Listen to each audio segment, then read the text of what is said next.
அனைவருக்கும் வணக்கம் ஃப்ரெண்ட்ஸ். இது உங்கள் கிரண் கோச்சிங் சென்டர். டிஎன்யூஎஸ்ஆர்பி 2025க்கான சப் இன்ஸ்பெக்டர் டிபார்ட்மெண்ட் கோட்டாவுக்கு நாம் பார்ட்டாக வீடியோ போட்டுன்னு இருக்கிறோம். இப்போ நாம் பார்க்க போகிற பார்ட் இயல் 10. அதாவது எங்களுடைய சேனலை நீங்கள் இது வரைக்கும் சப்ஸ்கிரைப் பண்ணலைன்னா சப்ஸ்கிரைப் பண்ணுங்கள், மறக்காமல் லைக் பண்ணுங்கள், உங்களுடைய ஃப்ரெண்ட்ஸுக்கு ஷேர் பண்ணுங்கள். இப்போ இயல் 10 பற்றி இப்போ உங்களுக்கு நல்லா டீட்டெயிலாக எக்ஸ்பிளைனாக சொல்ல போகிறேன். இயல் 10ன்றது நாணயம், நாணயத்தாள்கள், பணத்தாள்கள் மற்றும் அரசு முத்திரை சம்பந்தமான குற்றங்கள் பற்றியது. நாணயம் சம்பந்தமான குற்றங்கள் பற்றியது சொல்கிறது தான் இயல் 10. அதில் 178லேருந்து 188 வரைக்கும் செக்ஷன். இயல் 10னா 178லேருந்து 188 வரைக்கும் இயல் 10 அப்படின்னு தெரியணும். ஃபஸ்ட்டு 178 பாருங்கள். கள்ள நாணயம், அரசாங்க முத்திரைகள், பணத்தாள்கள் அல்லது வங்கித்தாள்கள் தயாரித்தல். கள்ள நாணயம், அரசாங்க முத்திரைகள், கவர்மெண்ட் ஸ்டாம்ப்பு, பணத்தாள்கள் அல்லது வங்கித்தாள்கள் தயாரித்தல். அப்போ 178ன்றது என்னது? தயாரித்தல். இதுதான் உங்களுக்கு தெரியணும். அப்போ 178, அதாவது இயல் 10னாலே பணம், வங்கித்தாள்கள் இதை பற்றி சொல்கிறது தான். அப்போ அதில் 178 என்ன சொல்லுது? தயாரித்தலை பற்றி சொல்லுது. நாணய சட்டம் பாருங்கள், 2011. ரொம்ப முக்கியமான கொஷின். நாணய சட்டம் 2011. 179 பாருங்கள். அந்த தயாரிக்கப்பட்ட நாணயம், அரசாங்க முத்திரை வில்லை, பணத்தாள்கள் அல்லது வங்கித்தாள்களை உண்மையானது போன்று பயன்படுத்துவது, அப்படியே ஒரிஜினலாக யூஸ் பண்ணுறது. இது நிறைய இடத்துல பார்க்குறோம். அப்போ அந்த 178ன்றது தயாரித்தல், 179ன்றது அந்த தயாரிக்கப்பட்ட நாணயத்தை உண்மை போல் யூஸ் பண்ணுறது. அதுதான் 179. அப்படியே என்னது ஜாயின் பண்ணிக்கணும். தயாரிக்கிறது, அதை அப்படியே யூஸ் பண்ணுறது. இப்போ 180 பாருங்கள்.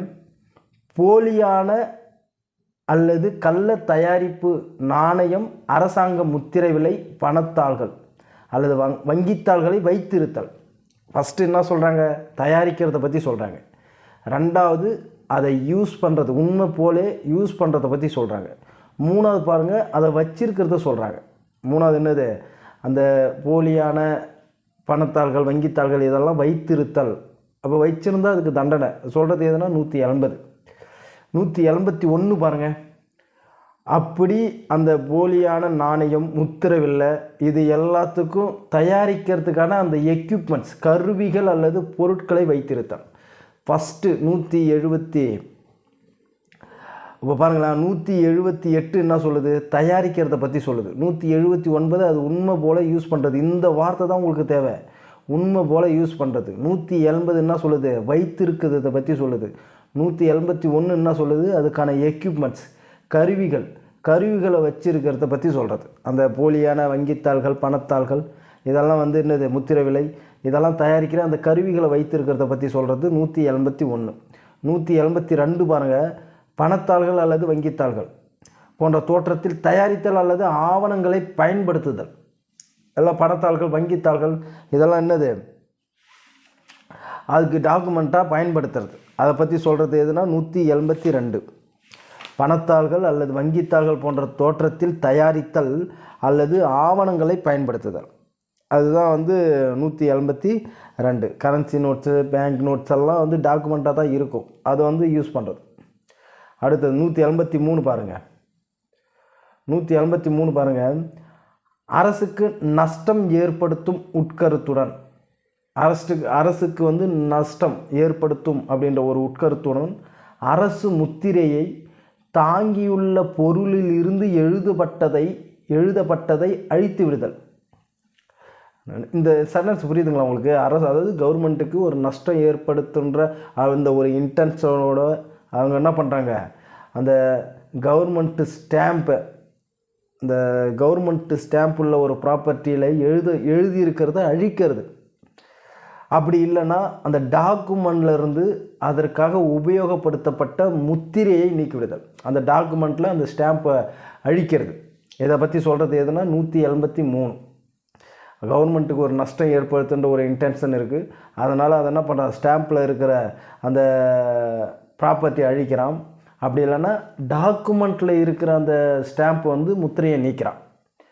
183 சொல்லுது. 184 பாருங்கள், ஆல்ரெடி யூஸ் பண்ண ஸ்டாம்ப்புன்னு தெரிஞ்சு, ஆல்ரெடி யூஸ் பண்ண கவர்மெண்ட் ஸ்டாம்ப்புன்னு தெரிஞ்சு திரும்ப பயன்படுத்துறது. ஆல்ரெடி யூஸ் பண்ண கவர்மெண்ட் ஸ்டாம்ப்புன்னு தெரிஞ்சு திரும்ப யூஸ் பண்ணுறது என்னது? 184. 185 பாருங்கள், முத்திரை வில்லை பயன்படுத்தப்பட்டிருக்கிறது என்பதை காட்டும் குறியை அழித்தல். ஸ்டாம்ப்பு யூஸ் பண்ணியிருக்கிறாங்க அப்படின்ற காட்டுற அந்த குறியை அழிக்கிறது. அதுதான் வந்து 185. அடுத்தது 186, போலி முத்திரை வில்லைகளுக்கு தடை. போலி முத்திரை வில்லைகளுக்கு தடை. 186 ரொம்ப முக்கியம். போலி முத்திரை வில்லைகளுக்கு தடை. 186ன்றது என்னது? போலி முத்திரை வில்லைகளுக்கு தடை. 187 பாருங்க, நாணயச்சாலையில் பணிபுரிபவர், அந்த எம்ப்ளாயி, அதாவது அந்த கரன்சி அடிக்கிறாங்கல்ல, அந்த இதில் வந்து வேலை செய்கிற ஒரு எம்ப்ளாயி, அவர் என்ன பண்ணுறாருன்னா, கவர்மெண்ட்டு வந்து ஒரு நாணயம், அதாவது கவர்மெண்ட்டு வந்து ஒரு நாணயத்தோடைய எடை, அதோடைய அளவெல்லாம் நிர்ணயிச்சிருக்கும். அந்த அளவை தாண்டி அவர் எதனா யூஸ் பண்ணார்னா அவர் வந்து தண்டிக்கப்படுவார் அப்படின்னு சொல்கிறது 187. நாணயச்சாலையில் பணிபுரிபவர் ஒரு எம்ப்ளாயி சட்டம் நிர்ணயத்தில் இருந்து வேறுபட்ட எடை அல்லது அமைப்புள்ள நாணயம் செய்தல், அது குற்றம்னு சொல்கிறது எது? 187.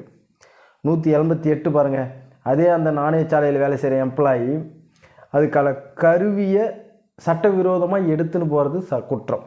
178.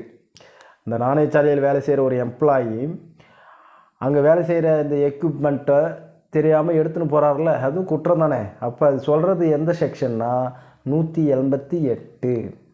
அப்போ நீங்கள் என்ன ஞாபகம் வச்சுக்கணும், அப்படியே இயல் 10னா 178லேருந்து 188 வரைக்கும் அப்படியே ஞாபகம் வச்சுக்கணும். அப்போ 178 என்னது?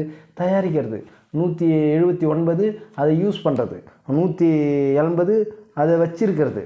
181 அது எக்யூப்மெண்ட்ஸை வச்சுருக்கிறது. 182 அதை டாக்குமெண்ட்டை யூஸ் பண்ணுறது, டாக்குமெண்ட்டாக யூஸ் பண்ணுறது. 183 அதாவது 183 என்ன சொல்லணும்னா, கவர்மெண்ட்டுக்கு நஷ்டம் ஏற்படுத்துகிற வகையில் அந்த முத்திரையை நீக்கிறது. இதை தான் தெரிஞ்சு வச்சுக்கணும். 184 ஆல்ரெடி யூஸ் பண்ண கவர்மெண்ட் ஸ்டாம்பை திரும்ப பயன்படுத்துறது. 185 முத்திரை வில்லை, அதாவது ஸ்டாம்பு யூஸ் பண்ணதை அந்த குறி அழிக்கிறது. 185. 186 போலி முத்திரை வில்லைகளுக்கு தடை. 187 நாணயச்சாலையில் வேலை செய்கிற ஒருத்தவன் கவர்மெண்ட்டு நிர்ணயித்த அளவு அந்த எடையை மீறி செய்கிறது. 188 அந்த எம்ப்ளாயி என்ன பண்ணுறாரு, அதுக்கான கருவி எடுத்துன்னு போகிறது. அவ்வளோதாங்க. இப்படி தான் நீங்கள் படிக்கணும். அந்த சின்ன சின்ன வார்த்தைகளை மட்டும்தான் நீங்கள் பிடிச்சிக்கணும். அதை பிடிச்சி அதை அப்படியே ஒரு கோர்வையாக கொண்டு வரணும். தயாரிக்கிறது, யூஸ் பண்ணுறது வச்சு அப்படியே ஒரு கோர்வையாக வந்துச்சுன்னா உங்களுக்கு அந்த செக்ஷன் அந்த அந்த இயலே சூப்பராக புரிஞ்சிடும். எங்களுடைய வீடியோவை பார்த்ததுக்கு ரொம்ப நன்றி. மறக்காமல் நீங்கள் என்ன சொல்கிறீங்கன்னு சொல்லிட்டு கமெண்ட்ஸில் சொல்லுங்கள். லைக் பண்ணுங்கள், ஷேர் பண்ணுங்கள், சப்ஸ்கிரைப் பண்ணுங்கள். தேங்க்யூ.